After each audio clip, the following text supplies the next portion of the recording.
established. Darul Ulooms have been established. Muslims have been flocking from one land to another purely to learn the deen based on the methodology of Hadith Jibreel. So this is the methodology that we have from the tradition of Rasulullah sallallahu alaihi wasallam, that you learn Islam, Iman and Ihsan, and then those rules which lead to you preparing yourself for the day of Qiyamah, and you become aware of the signs of Qiyamah. Islam meaning what? You learn your Aqidah. You learn Al-Qa'idah, the foundation of your deen. This is what Al-Qa'idah is, the foundation of your deen. You learn it.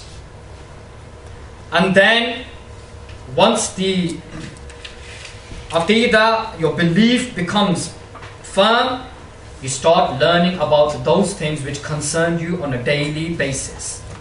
Sahih?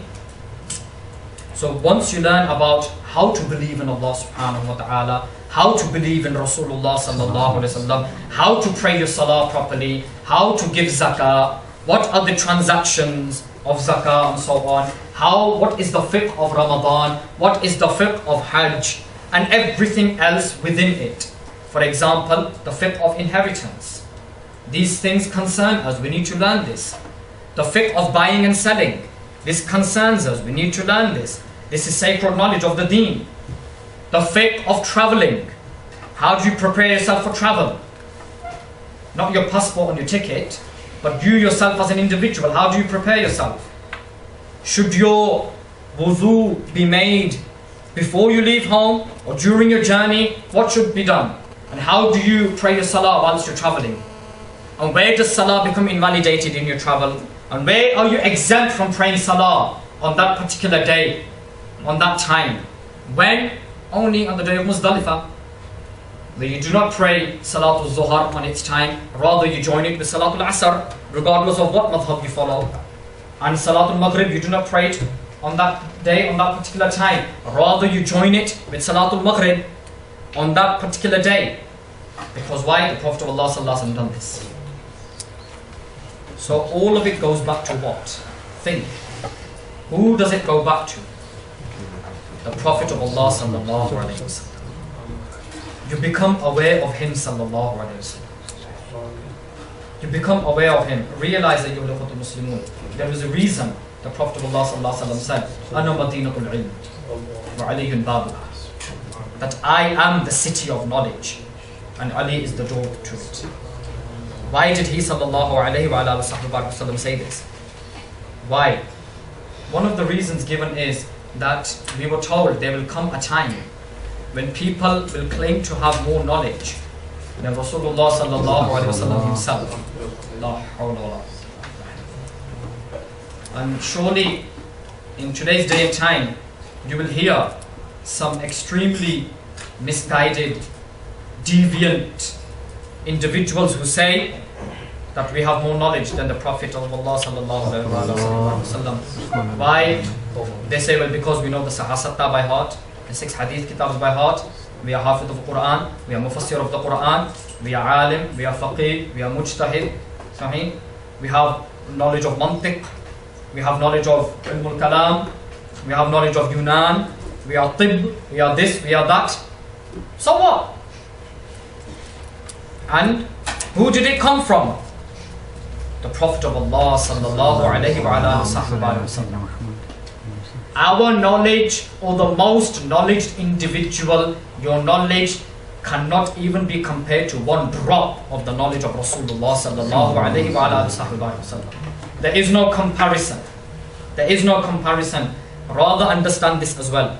Regardless of how much you worship Allah subhanahu wa ta'ala, regardless of how close you get to Allah subhanahu wa ta'ala, your whole life, you worship of your whole life, rather the whole ummah's worship, cannot even be compared to one rak'ah of Rasulullah sallallahu alaihi wasallam's salah.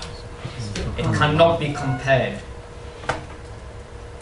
The concept of it does not exist, because he sallallahu alaihi wasallam is the most perfect in every way, and everyone apart from him has deficiencies.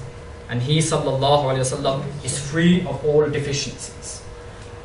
So the two main things that you need to become aware of before you embark on your journey of seeking sacred knowledge, number one, patience.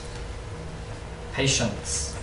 Think, the Prophet of Allah sallallahu alayhi wasallam said in the meaning of what he said, that to seek sacred knowledge, travel to the borders of Sin, of China if you have to. Travel if you have to. But today, if knowledge is being given to you, you will be extremely foolish to not take it. You will be extremely dumb to put it to one side. You will be counted amongst those people. If knowledge of the deen is given to you, you will be counted amongst those people who on the night of Mi'raj, you know, the night of Mi'raj, the Prophet of Allah sallallahu alayhi wa sallam, he saw. This can be found in the hadith of Mi'raj, in the Riyadh al-Salihin, compiled by Imam Nawawi radiyallahu anhu. The Prophet of Allah sallallahu alaihi wasallam, one of the things he saw was an individual who around his neck was a garland of fire. And this garland of fire was attached to a mill. And this individual was being whipped by an angel. And this angel had no eyes, had no mouth, had no ears. Rather, it was just following instructions blindly, where he was whipping the man in front of him and walking around in a circle. And this man was being whipped. And that whip was made of fire. And remember, this is the fire of hellfire, which is 70,000 times more hot and scornful and worse than the fire of the dunya. The Prophet of Allah sallallahu alaihi wasallam asked, why is this individual being punished in such a way, where he keeps going round and round in the mill, yet nothing comes out of it? So there is no use in him pulling the mill. Why is he being punished in such a way?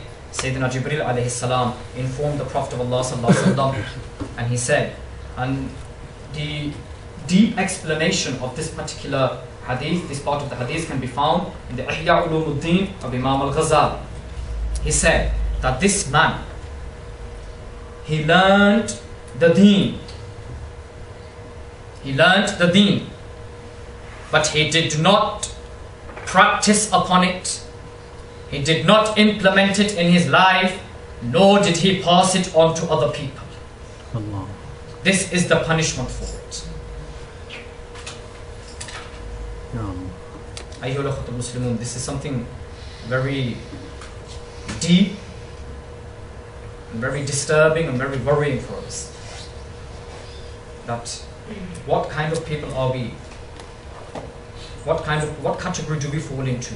And then the Prophet of Allah sallallahu alaihi wasallam was shown a group of people who were made to sit on beautiful thrones that are beyond our imagination, and on their heads crowns were put. Crowns were put, and these crowns were shining whiter than the moon, and they were more decorated than the most expensive pearl and diamond that you will find in the dunya. And they were being honored with the libas of Jannah, the clothing of Jannah, the jabba, the thawb, and the shawls, the ridas put on the shoulders. They were from Jannah, and to see them, it is beyond our imagination. And they were being honored to the extent where they were made to sit in the ranks of the prophets, though they were not prophets. Subhanallah. It was asked, who are these individuals and why are they being honored? It was said that these individuals were the ones who became scholars of the deen, and they passed it on to other people and they practiced upon it themselves. Subhanallah. Ya Allah. Now, ayyuhal akhwatul muslimun, inshallah, may Allah subhanahu wa ta'ala make you brothers and sisters.